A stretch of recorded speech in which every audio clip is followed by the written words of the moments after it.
He entered the home when my daughter was home alone. She was terrified. She didn't know why he was there. He also would look into the windows. I apologize for getting a little emotional, but this was a terrible emotional distress on my family. Absolutely no truth to me looking in any windows. Plaintiff Scott Jordan claims the defendant and her family destroyed his rental property. He's suing for $5,000. Defendant Kristen Gavin claims the plaintiff's property was practically falling down until they made extensive repairs. Please raise your right hand. She says she owes nothing. Do you swear the testimony you're about to give is the truth, the whole truth, and nothing but the truth? I do. I do. Thank you. Good morning, Your Honor. Morning, Najee. This is case number 062 on the docket, Jordan versus Gavin. Thank you. You're welcome, Judge. Welcome to both of you.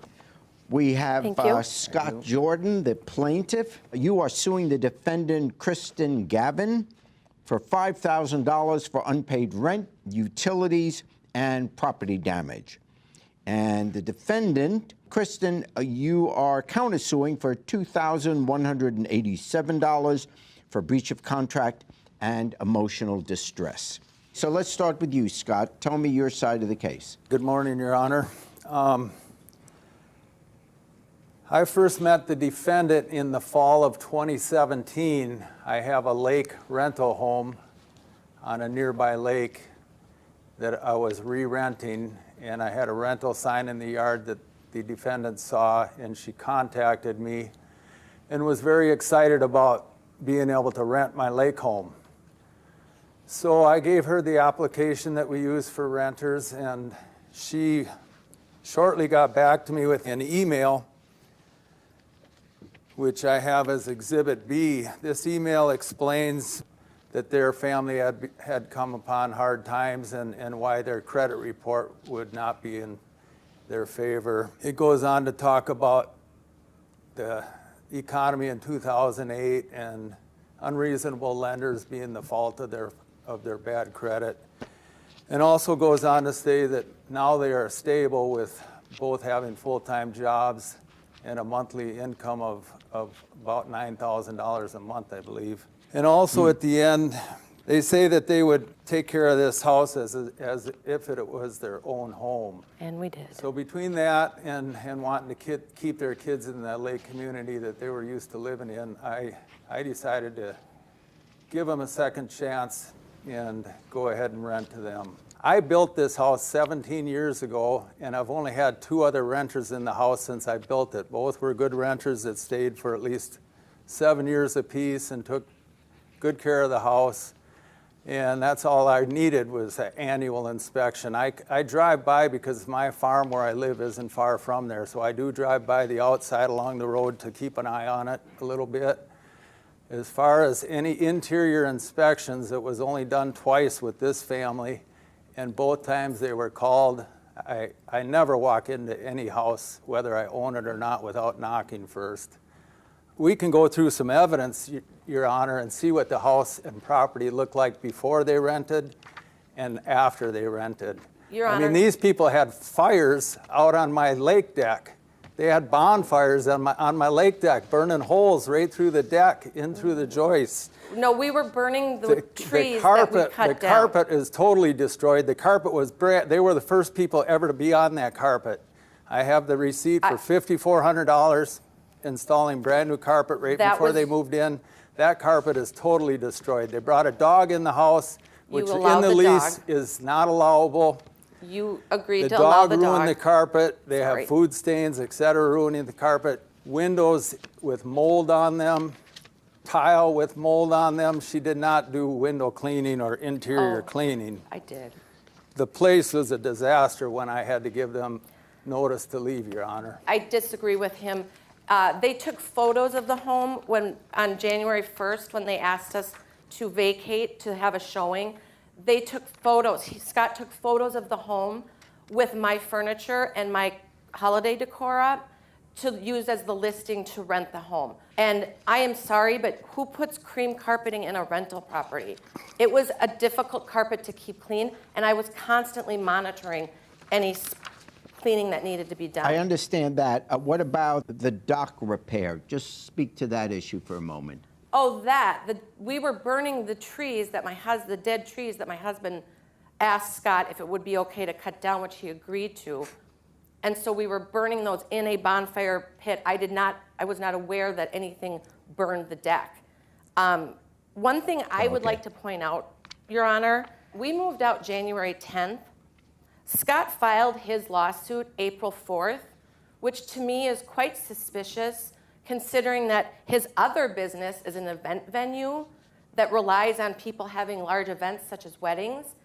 April 5th seems real suspicious that was when the pandemic hit and people were canceling events. For him to sue us for $5,000. Yeah. On that issue, if he's legally allowed to file a suit, in other words, if it's still within the statute of limitations, then the motive for why you decide to file it gets to be irrelevant. It can be a good motive, a bad motive, but if you're allowed to file, you're allowed to file. So let me just get back to you, Scott, for a second. What exactly are you suing for now? Mostly for the extensive damages to the home. Also, if you look at Exhibit J, it'll show you some interior pictures of the home, how it looked before they moved in. If you go further through that exhibit, the next picture has a whole pile of garbage and junk that they left behind at the home. All right. And if you continue going through those photographs, Your Honor, you'll see broken blinds, stains all over the brand new carpet, et cetera, et cetera. So my basis of my lawsuit is mostly for extensive damage to the house, but you've also got unpaid rent. He is a greedy man, and he required us to pay 6 weeks of rent before we even moved into the home in November of 2017 because the house was in such high demand. We did not keep anything standing out. We kept the decks clean of stuff. I've driven by recently because I still live in the area. His current renters have so much stuff on the deck. I wonder if he's bothering them on a weekly basis. We were very good tenants. I washed the windows seasonally, including wiping out the sills. I shampooed the carpets. The property that he claims was in such great condition really wasn't, and we can get into that when you're ready to hear my full side of things. But I will just say he was not respectful to my husband and I because I had shared with him our hardships, and he's using that against me. And he used that against us from day one. What about your countersuit? I am countersuing because when we moved into the home, it was not in great shape. There were tiles loose in the kitchen.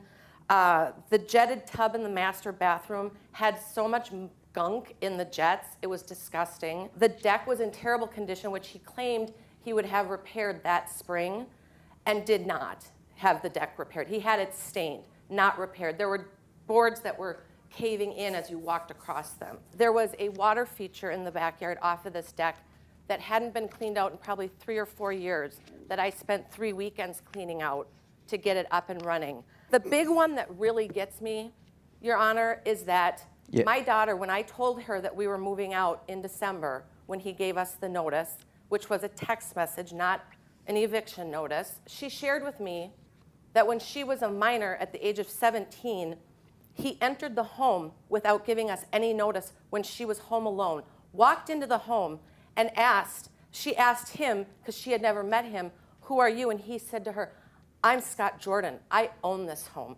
She was terrified. She had never met him. She didn't know why he was there. He walked through the house asking her about spots on the carpet, which I found out later were actually shadows that were coming off of the windows. He also, what I found out from my son, who was 20 and working evenings at the time, that Scott would come and walk the property quite often and even look into the windows. He is not allowed to enter the property without giving us appropriate notice. That's what really bothered me the most. When we decided to leave that home, I was done. I did not want to have anything to do with this man ever again. In fact, I didn't want to have to see him today, but here I am. This was a terrible emotional distress on my family to have to pack up in the middle of the winter after what we believed we were good tenants. I have friends and family that can't believe, after seeing the house when we moved out, that he is suing us for this. It's I apologize for getting a little emotional, but No, that's okay. word on the street, in the neighborhood, in the community, is that he's not a good person. Scott, what about this looking in windows, entering, you know, under the law, you do have to give a 24-hour notice. Absolutely no truth to me walking the property and looking in any windows. The defendant was called for me to go do an inspection, and I told her that I would be coming to the house to do an inspection on the interior of the home. She told me that only her daughter would be home and that she wouldn't be there, and I knocked on the door that her daughter answered. I never walked in the house on anybody. Your Honor, the inspection that he's talking about was not the summer that he entered the home when my daughter was there. I was there for the inspection. He did not request an inspection until that inspection that I was home for. He had said, he goes, I actually should probably inspect the house at some point. Fine, great. That was not, the time that he entered the home with me there was in 2019. When he entered the home with my minor daughter there alone was in 2018. And he did enter the home without giving us notice. Never have I entered this home without anybody's notice, and I do an inspection yearly. It was working out pretty well for the first few months. They were paying their rent on time, pretty much on time. And pretty much every month on time. Shortly after that, it started going awry, and late rent started coming. And it just continued on and on, along with the excuses of why the rent would be late. Almost always it was somebody else's fault. It was her work's fault for losing her mail. It was her bank's fault. She had had fraudulent activity on her bank account at one time. Anyway, if you look at Exhibits C and D, you'll see a lot of her responses and excuses for rent being late. And I went through this for well over a year, and I guess it was December of 2019 when that rent check finally came, I think about in the middle of the month instead of by the 5th when it's supposed to be paid.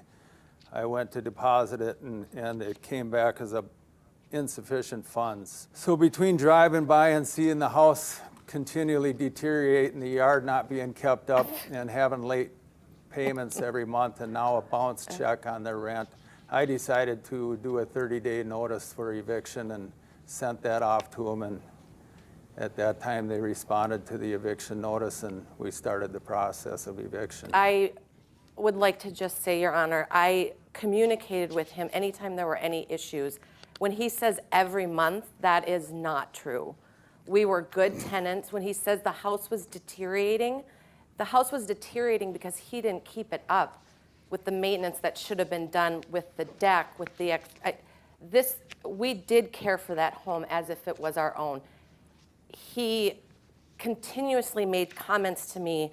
When we signed the lease, one of the comments he made to me was that I have other people waiting that I know can pay the rent on time. He didn't even know us to make that comment at the time. The month of December was never paid. Utilities were never paid. They lived there from day one and never paid the utilities for water, sewer, or garbage, Your Honor. That's it's right in the true. lease that they're responsible for all utilities. That's not true. That went on my back taxes, so I paid over $1,700. Hold on, Scott. On this issue of the utilities, are you saying, Kristen, that you did pay the utilities? We did. We transferring. And where do we have the receipts of that? I don't. No. I have the receipt showing that I paid it. All right. I was never given. Hold on. Here's what I see. In terms of Scott's suit, the first item mentioned in your suit, unpaid rent and late fees. You clearly owe for the rent and utilities. The damages are more than $500, but the rest is normal wear and tear.